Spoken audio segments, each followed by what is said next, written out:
कहेगी दुनिया हमारा ही कत्लेआम होगा। हम ही को कातिल कहेगी दुनिया हमारा ही कत्लेआम होगा।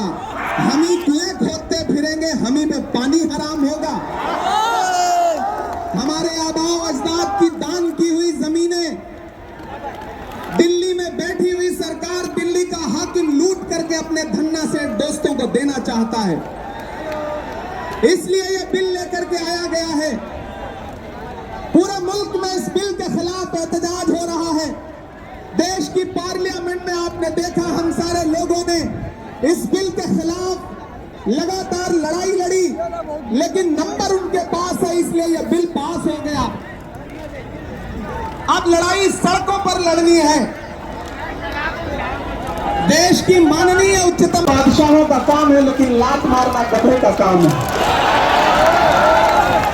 पिछले 11 साल में इस सरकार ने आवाम को सिर्फ और सिर्फ लात मारने का काम किया, और अब ये बिल लेकर के आए हैं और उन्हें लगता है कि आप खामोशी के साथ उनके हर जुल्म सितम को बर्दाश्त कर लेंगे।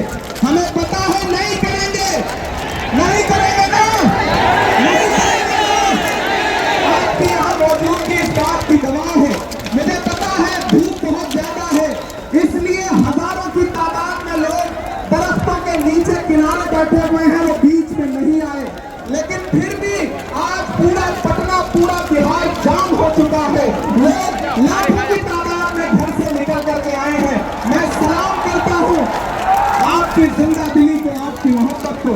फैसल रहमानी साहब के एक बुलावे पर मैं उनको भी सलाम कर रहा हूँ। ये जो नई नस्ल है ये पानी की तरफ बह रही है, मैं इस नई नस्ल के बहने को भी सलाम करता हूँ। बहुत तकरीर नहीं करनी है, बस इतना कहना है कि नहीं ऐसा नहीं होगा, कभी ऐसा नहीं होगा, कभी ईमान का कुरान का सौदा नहीं होगा।